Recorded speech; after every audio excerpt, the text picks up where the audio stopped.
The suburbs of Evergreen Meadows looked like a postcard. Rolling lawns the exact shade of money. Beige mailboxes lined up like obedient soldiers. And not a single blade of grass daring to exceed 2.5 inches. Everyone smiled the same tight smile at block parties. Everyone paid the same monthly HOA dues without complaint. And everyone knew the queen of this little kingdom, Karen Whitaker, president of the Evergreen Meadows Homeowners Association for 12 glorious years. She wore pastel cardigans like armor, pearls like medals, and a smile that could slice glass. "We're all family here," she'd coo at every meeting, clipboard in hand, eyes scanning for the slightest imperfection. Family, right? The kind of family that finds you for breathing wrong.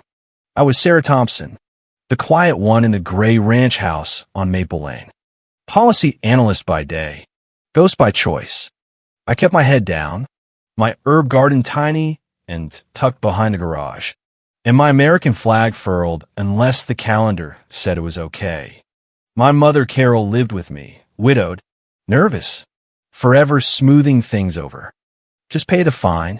Honey," she'd whisper whenever another yellow envelope showed up. "Don't make waves. Karen's only trying to keep values up." Values? Sure.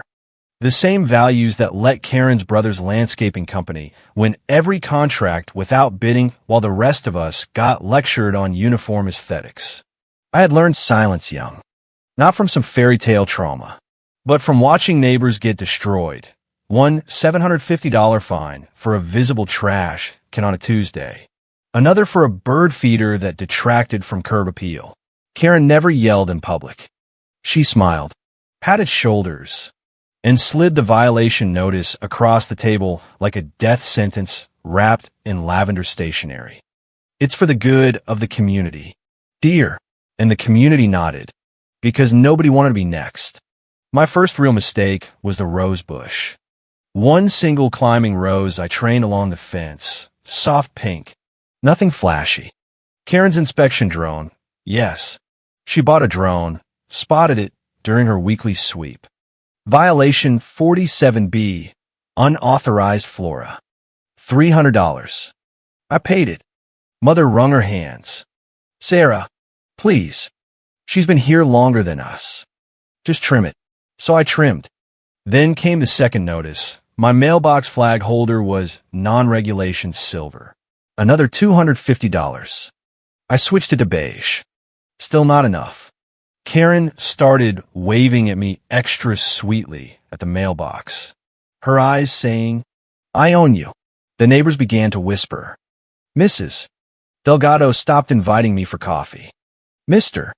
Patel suddenly remembered he was too busy for our book club. Karen's gossip network worked like magic. Tiny comments dropped at meetings. Some people just don't appreciate the standards we've worked so hard to maintain. I stayed silent. I watched. I took notes in the little leather journal I kept locked in my desk. Dates. Fines. Who got exceptions? Only the rich ones. Whose brother's company poured the new community fountain that somehow cost double the estimate. Patterns. Always patterns. My day job was dissecting government budgets. This was just another corrupt system wearing a cardigan. Months dragged on. The fines piled up like snowdrifts. $4, $800 total in 18 months. My mother's voice grew thinner each time. "It's not worth the stress. Honey, remember what happened to the Johnsons? They fought and had to sell." I remembered. The Johnsons fought, lost their house to legal fees, and Karen bought it at auction for her niece. Silence felt safer.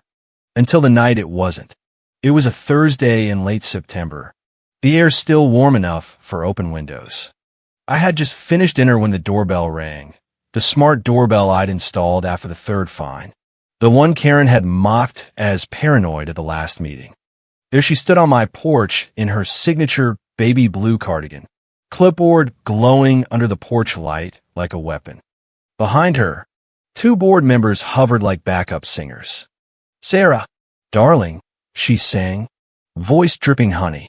"We've had another complaint about your yard. Mind if we come in for a quick compliance check? It wasn't a question. Mother opened the door before I could speak, her hands fluttering. Of course. Karen, come in, please. Sarah's been meaning to talk to you. They marched straight to the backyard. My tiny herb garden, basil, rosemary, nothing taller than my knee, sat innocently in its raised bed. Karen's eyes narrowed. This is not on the approved plant list. Section 8.3 clearly states, "It's herbs," I said quietly. "For cooking, not visible from a street." Her smile never wavered, but her voice dropped to that special register, the one that made grown men apologize for existing. Visible or not, rules are rules. Sarah, you've been warned repeatedly. Some residents feel you're deliberately undermining community standards. She stepped closer, pearls clicking. And that flag holder you replaced last month? Still not regulation. I'm afraid this calls for an immediate fine, plus corrective action. Mother tugged my sleeve. Sarah, just say yes. It's easier. I looked at Karen, really looked. The woman who preached family while pocketing HOA money for her pool remodel. The woman who fined widows for holiday lights, but let her own Christmas display stay up until March. Something snapped, small but sharp, inside my chest. No, I said. I'm not paying another cent until you show me the competitive bids your brother's company keeps winning. The air froze. Karen's face did that thing, sweet smile cracking at the edges like cheap porcelain. Excuse me. You heard me. She stepped forward, voice still polite, but her hand shot out fast, clipboard edge catching me square across the nose. The crack was sharp, immediate. Blood poured hot and sudden down my face. Dripping onto the beige carpet, I'd paid extra to keep neutral. Mother gasped. Karen, oh my God. Karen laughed. A low, delighted chuckle, like she just told the funniest joke at bridge club. Well, look at that. Accidents happen when people get emotional. She turned to the board members. You saw her lunge at me, right? Self-defense. They nodded like puppets. Mother's voice cracked into the same old script. Sarah, don't call anyone tonight. Please. It'll only make it worse. Karen, will cool down. Just be quiet. Karen's laugh deepened. Smart woman. Your mother. Some things are better kept in the family. She wiped a speck of my blood from her clipboard with a monogrammed handkerchief. Now, about that $1,200 fine. My phone was already in my hand. Blood smeared the screen as my thumb scrolled to favorites. One name, Alex Rivera. The colleague I'd kept at arm's length for years. The quiet HOA litigation expert who used to bring coffee and never asked why I flinched at loud voices. The man who once mentioned, offhand, that he'd left the state oversight board after watching too many Karens like this one skate by. I hit dial. The ring cut through the room like a blade. Karen smirked. Call your little boyfriend? How precious. The line picked up. Alex's voice calm, measured, the kind that made courtrooms hush. Sarah, you okay? You sound. I couldn't speak. Blood choked my words. But Karen leaned in close, voice loud enough for the mic. You think this is over? You're my neighborhood. My rules. One more word, and I'll make sure every bank in town knows about your little compliance issues. Silence on the line for half a second. Then Alex, ice cold, put her on speaker. The word landed like a grenade. Karen's smirk faltered. Mother's hand flew to her mouth. I tapped the speaker icon. The soft chime echoed. This is Alex Rivera, he said, voice now filling the kitchen like courtroom thunder. To whom am I speaking? Karen puffed up. Karen Whitaker, president of the Evergreen Meadows HOA, and you, Mr., are about 30 seconds from a lawsuit for harassing a community leader in her official capacity. Actually, Alex replied smoothly, Colorado is a one-party consent state. I've been recording since the moment Sarah dialed. Care to state your full name and title again for the record? along with the fact that you just physically assaulted her on camera. The color drained from Karen's face so fast her pearls looked cheap. Mother whispered, "Sarah, hang up. You're ruining everything." But I didn't hang up. For the first time in years, I didn't obey. Karen recovered fast, the way bullies always do when a mask slips. She straightened her cardigan, forced that smile back on like a snapped rubber band. "Recording? In my neighborhood? That's illegal, and you know it. I'll have your license pulled by morning." Alex's chuckle was soft, almost gentle, the sound of a man who'd heard this speech 100 times.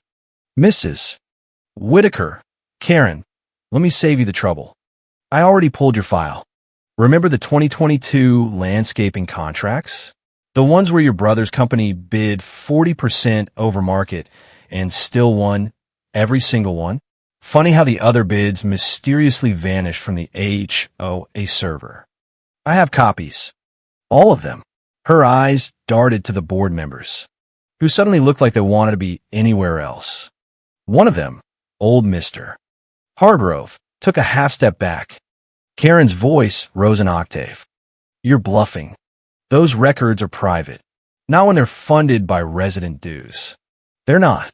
And not when a resident is bleeding on her own carpet because you decided rules only apply to everyone except you." Alex's tone never wavered.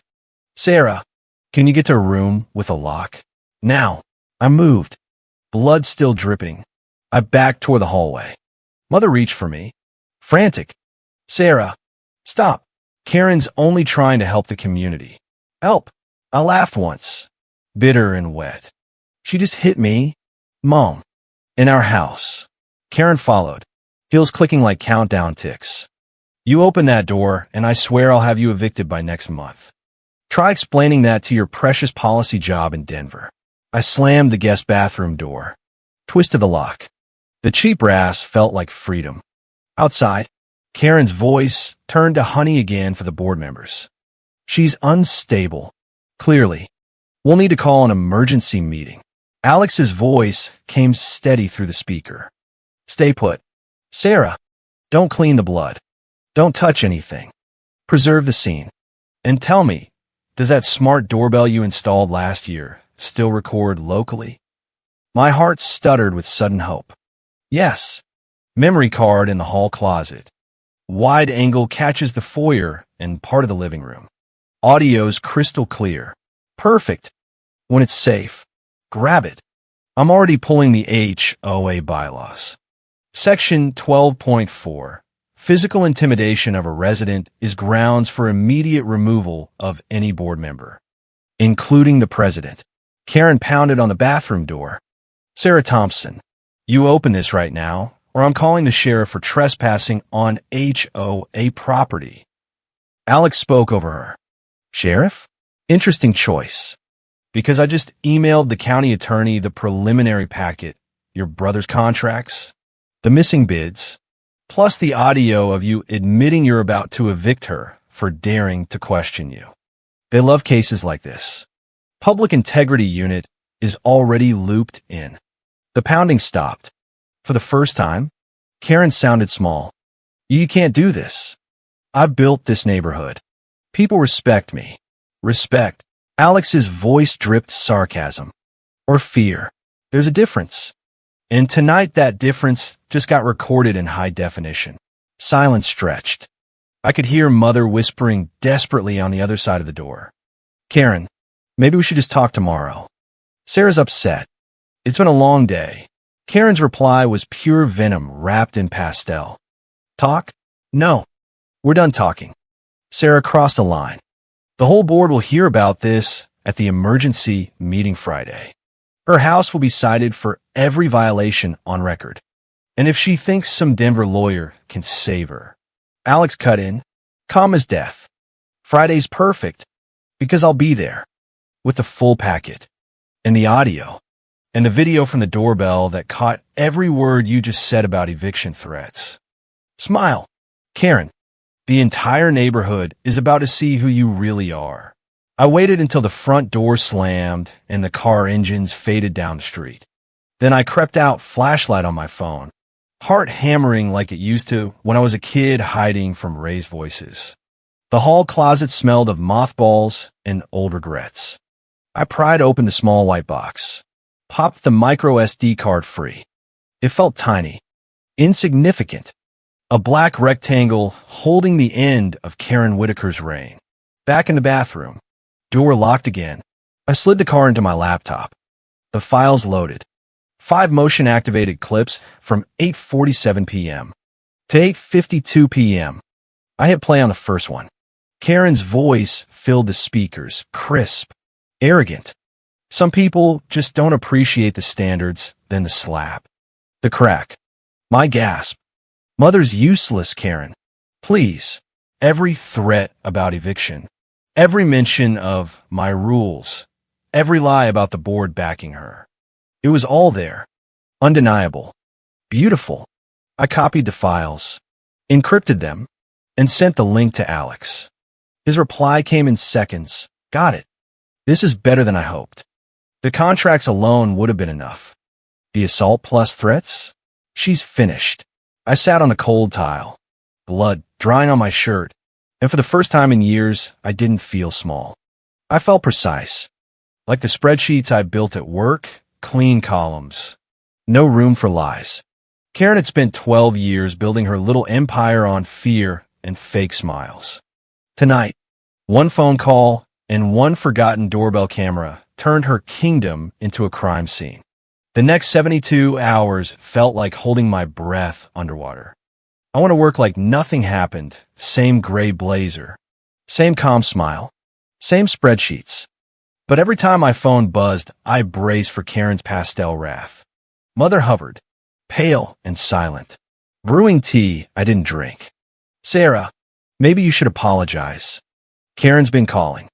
She says if you drop the complaints, she'll waive the fines. It's not too late to fix this. I didn't answer. Silence had been my cage for years. Now was my weapon. Friday night, the emergency HOA meeting was scheduled for the community center. Neutral beige carpet. Folding chairs arranged in perfect rows. American flag in the corner because Karen allowed it on the 3rd Friday of every month. I arrived early. Nose still bruised, but covered with careful makeup. Alex sat in the back row in a dark suit that made him look like the man on the phone. Sharp, unmovable. He gave me the smallest nod. No smiles. This wasn't personal anymore. This was data. Karen swept in at 7 sharp. Pearls gleaming. Clipboard thicker than usual. She took the podium like a queen addressing peasants. Good evening, neighbors. We have a regrettable situation. Some residents have chosen to challenge our standards in ways that threaten us all. Her eyes found me. Sarah Thompson has repeatedly violated Section 8.3 and now spreads baseless accusations. We must vote to censure her, and Alex stood. Calm. Lethal. Point of order, Madam President. Before any vote, the board must review new evidence submitted to the county attorney this morning. The room rippled. Karen's smile twitched. Evidence? This is a private meeting, not one involves potential felony embezzlement of resident funds. He lifted his laptop. The projector flickered to life. First slide, the landscaping contracts. Numbers highlighted in red. Miller Landscaping, your brother's company, won 6 contracts last year, totaling $187,000 over the next lowest bid. The other bids? Deleted from the server. But I have them right here. Murmurs swelled. Mrs. Delgado leaned forward. Mr. Patel's face darkened. Karen laughed. Hi. Brittle. This is ridiculous. My brother is the best in the county. Everyone knows that. Alex clicked. Next slide. The doorbell video. Audio waveform spiking. He hit play. Karen's recorded voice filled the room. Tinny but unmistakable. You're in my neighborhood. My rules will make sure every bank knows about your compliance issues. Then the slap. The wet sound of blood. My gasp. The entire neighborhood heard it. The silence that followed was so complete, I could hear the air conditioning hum. Karen's face went the color of old milk. That's edited. She attacked me first. Alex didn't raise his voice. He didn't need to. The county attorney disagrees. They've opened a formal investigation. Effective immediately, the state licensing board has suspended all HOA contracts with Miller Landscaping. And the Public Integrity Unit is reviewing every dime you've spent in the last 5 years, including the $42,000 community enhancement that somehow paid for your new pool. Gasps. Actual gasps. Mrs. Delgado stood up. My dues paid for your pool. Karen's hands shook on the podium. This is a witch hunt. Sarah's just bitter because she can't follow simple rules. I stood, voice steady for the first time in years. Simple rules? Like finding widows for holiday lights while your Christmas display stayed up until March? Or threatening eviction because I asked for competitive bids? The rules were never simple. Karen, they were weapons. And you just ran out of ammunition. The board members wouldn't meet her eyes. One by one they voted. Motion to remove Karen Whitaker as president. Unanimous. Motion to freeze all pending fines against me. Unanimous. Motion to hire an independent auditor. Unanimous.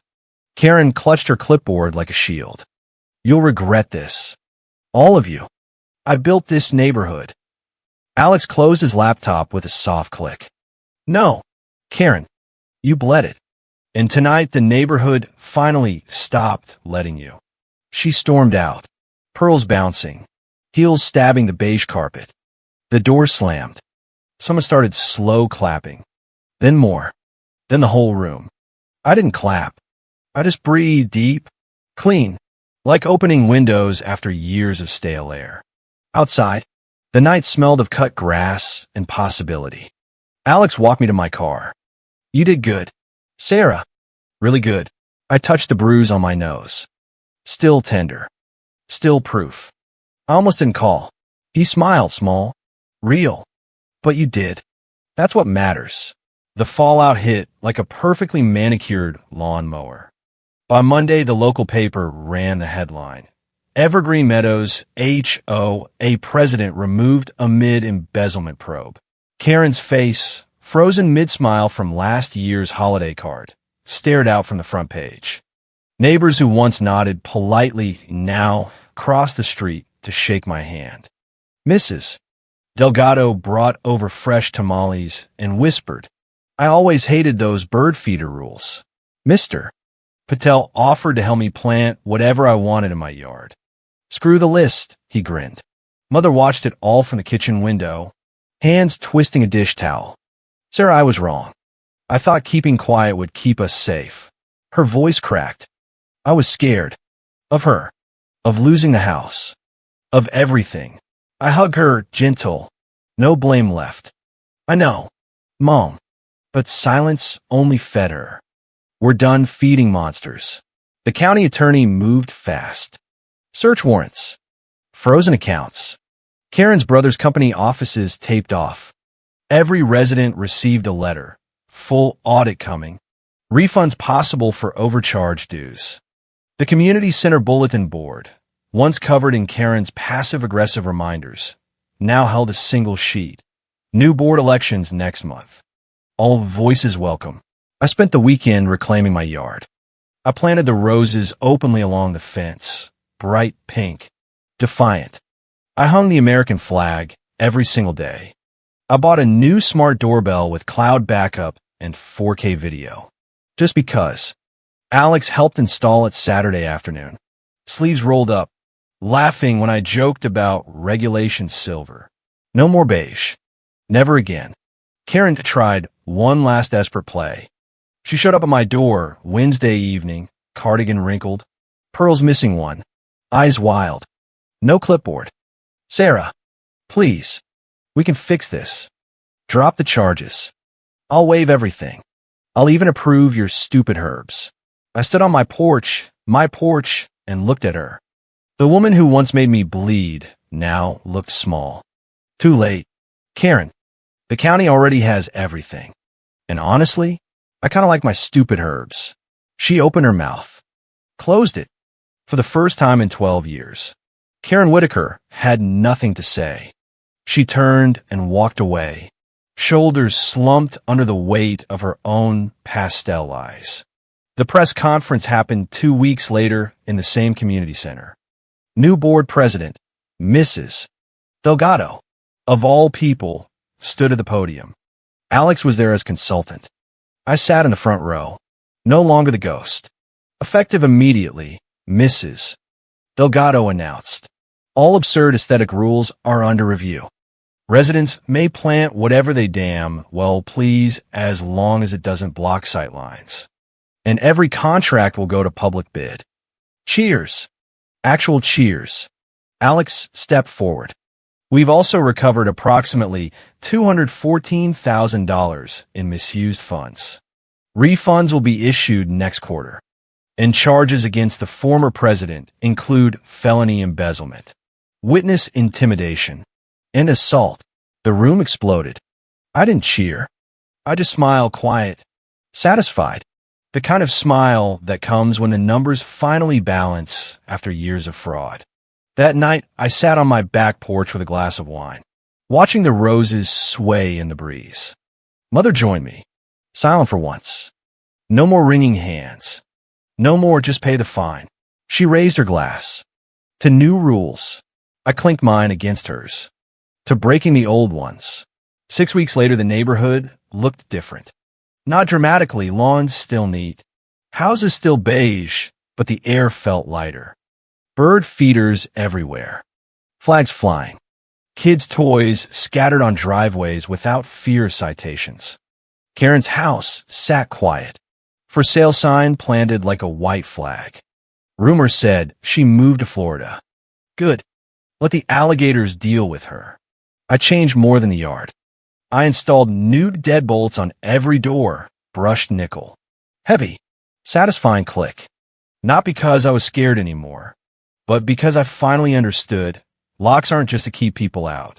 They're to remind yourself you decide who comes in. Work felt different too.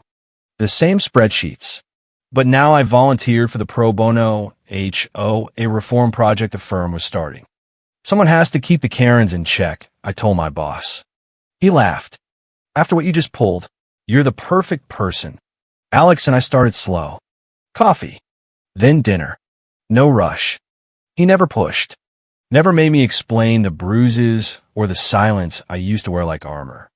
One night on my porch, he said, you know what the real victory was? Not the press conference.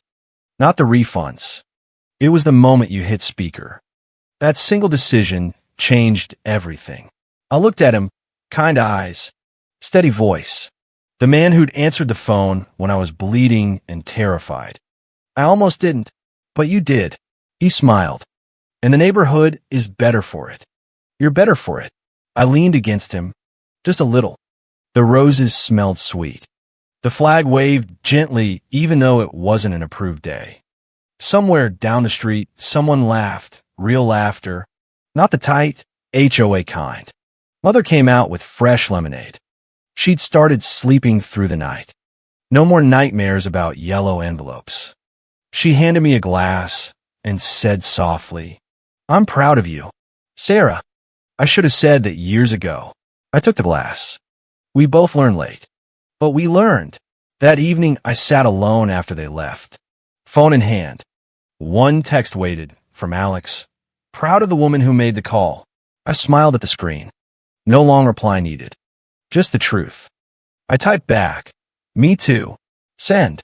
The story was over.